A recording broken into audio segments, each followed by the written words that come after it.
We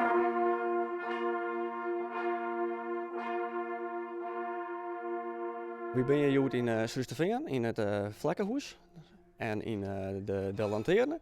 En we hebben hier een play georganiseerd voor de muzikanten van de Walzang en de Omkrieten. In samenwerking met de Marinierskapel der Koninklijke Marine. En het is zo dat alle muzikanten, dat binnen een goed 150, die hier muziekmeisjes gaan onder leiding van muzikanten, zeg maar docenten van de kapel zelf. En wij doen dat het zo dat we de instrumenten verdelen in groepen.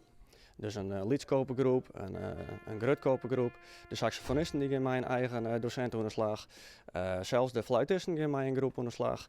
En op die manier kregen ze 6 maal les en instructies van de leden van de kapel. En gaan ze op het eind van de dag ook nog muziek instuderen, zodat we in een slotpresentatie ook nog zien leren kennen wat ze op zijn dag dan leerd hebben. En dan probeer je door te blazen, oké? En nu los.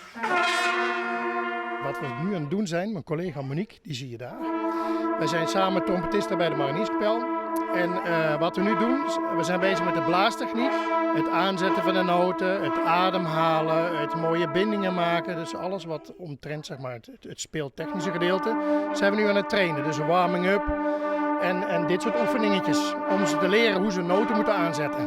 Ik vind het wel leuk, want dan kies ik orenmeesters zien die het echt spelen.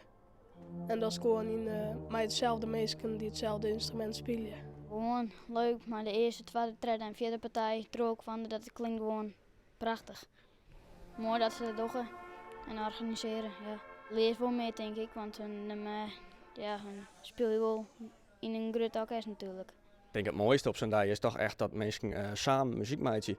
En ik toch een ander inspireerde rijtje. En dat alle niveaus gewoon samen aan het werk binnen.